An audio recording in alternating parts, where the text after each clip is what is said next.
la société ou du moins coupèrent pour qu'elle ne se poursuive pas dans le déclin vertigineux vers lequel elle s'approche.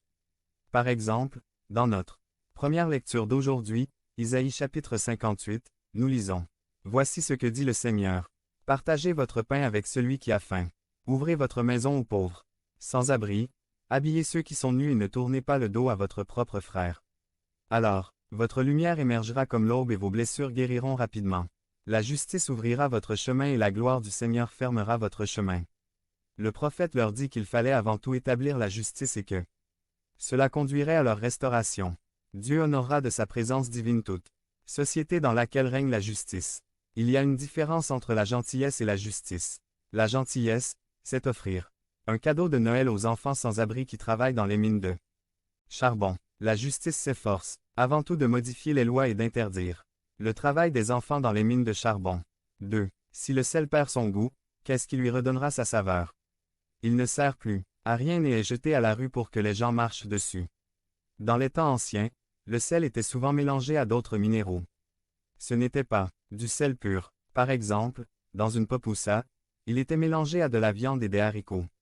Mais que se passe-t-il lorsqu'on essaie d'éliminer ces minéraux? On finit par laver le sel s'il y a plus de minéraux que de sel.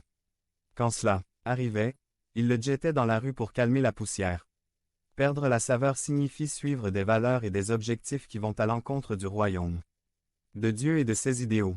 Jeter du sel pour être piétiné signifie falsifier le statut de disciple et se soumettre à la sentence du jugement.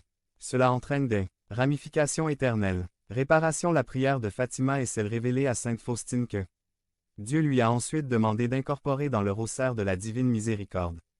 Sont de puissantes prières de réparation, sensiblement similaires dans leur structure. Tous deux invoquent explicitement le corps, le sang, l'âme et la divinité de Jésus Christ, l'agneau de Dieu pour réparer et obtenir la miséricorde et la conversion des âmes. Les deux sont également mystiquement unis à la présence eucharistique de Jésus et de la Sainte Trinité. 3. Le sel est la qualité de notre propre personnalité. Une page de bande dessinée Peanut montre une pâtie à la menthe poivrée parlant à Charlie Brown. 330. Elle lui dit, « Devine quoi, Chuck, le premier jour d'école, j'ai été envoyé au bureau du directeur. C'était ta faute, Chuck. » Chuck a répondu, « Ma faute. Comment cela pourrait-il être de ma faute? Pourquoi dis-tu que tout est de ma faute? » Elle a dit, « Chuck, tu es mon ami, n'est-ce pas? Tu devrais avoir une meilleure influence sur moi. » Alors que Peppermint Patty essayait de se débarrasser de sa culpabilité en passant le ballon sur l'autre terrain, elle avait en un sens raison. Souvent, c'est seulement nous qui savons ce qu'il y a au plus profond de notre âme, si nous sommes vraiment sur la voie de la sobriété et du rétablissement. Point. Il est également possible que nous nous trompions. Colossiens 4, 6 dit, « Que votre parole soit toujours avec grâce, assaisonnée de sel, afin que vous sachiez comment vous devez répondre à chacun. » Ce qui précède signifie que nos paroles doivent être modérées et restreintes. Pas insolents, grossiers, agressifs, répressifs et exprimés par des cris contre les membres de la famille. Devenez membre de la chaîne et soyez un instrument de la parole de Dieu. Ne manquez pas cette opportunité d'avoir un impact sur des vies. Cliquez maintenant sur le lien dans la description et aidez-nous à diffuser la parole de Dieu. L'homme dans le royaume de Dieu par Felipe Vilga. Résumé. L'importance de l'homme dans le royaume de Dieu, dans la famille, dans L'.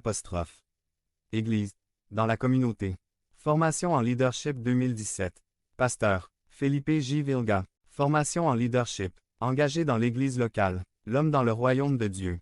Rôle et but. Acte 16, 30 à 34 Et il les fit sortir et leur dit, « Messieurs, que dois-je faire pour être sauf? » 31 Ils dirent, « Croyez au Seigneur Jésus-Christ, et vous serez sauvés, vous et votre maison. » 32 Et ils lui annoncèrent la parole de l'Éternel, ainsi qu'à tous ceux qui étaient dans sa maison. 33 Et lui, les prenant à cette même heure de la nuit, lava leurs blessures. Et aussitôt il fut baptisé avec tout son peuple. 34 Et il les mena chez lui et leur dressa la table, et il se réjouit avec toute sa maison d'avoir cru en Dieu. L'ennemi a toujours voulu voler l'identité de l'être humain, tout au long de l'histoire. Nous pouvons observer comment l'ennemi, avec des idéologies et des mouvements humanistes, a mal formé le but pour lequel l'être humain a été créé. 331. Machisme, féminisme. Nous connaissons les rôles des hommes et des femmes au foyer, mais pas les objectifs. Aujourd'hui, nous observerons l'importance de l'homme dans le foyer, dans la société, dans L'. Église. Dans le royaume de Dieu. Si seule la mère va à l'église, seulement un enfant sur 50 ira à l'église. Si le père et la mère vont à l'église, il y a 74% de chances que les enfants y aillent. Si seul le père va à l'église, il y a 58% de chances que les enfants y aillent. 66% des suicides chez les jeunes aux États-Unis surviennent dans des foyers sans père. 90% de tous les enfants sans abri et en fuite viennent de foyers sans père. 85% de tous les enfants qui présentent des troubles du comportement viennent de foyers sans père.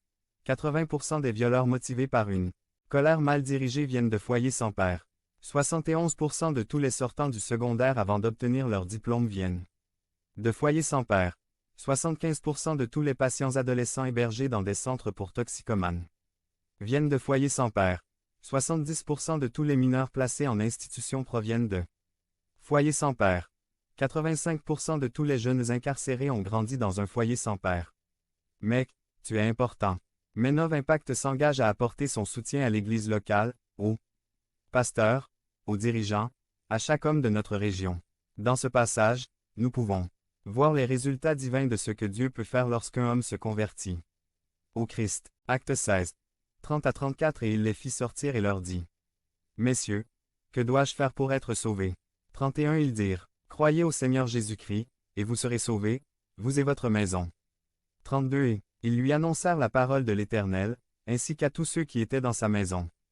33 Et lui, les prenant à cette même heure de la nuit, lava leurs blessures. Et aussitôt il fut baptisé avec tout son peuple.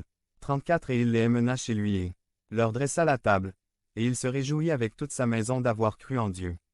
Ah, nous observons un homme sans espoir, mais avec un désir de changement verset 30. La région hispanique du Sud-Est à travers Menov Impact existe pour atteindre ces hommes qui réclament un changement dans leur vie et former des hommes pour les laisser partir et rattraper ces hommes, des hommes qui laissent leur empreinte.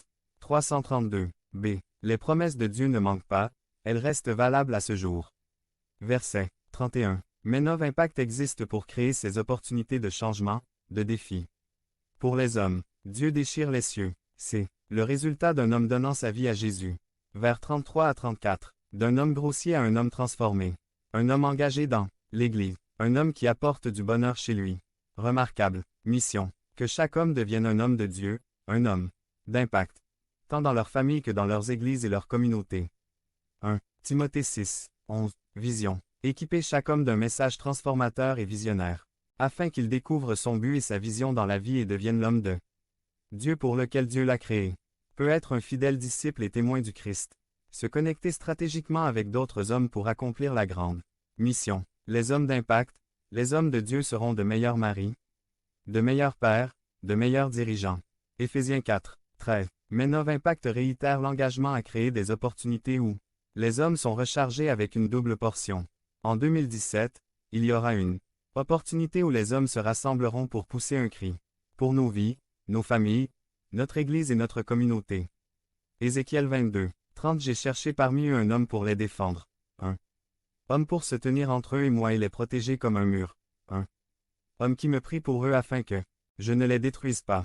Mais je n'ai trouvé personne. Pasteur. Felipe J. Vilga. P.O. Box 5939 Oxnard, CA 93031, 805-890-0378 fvilgajr@gmail.com.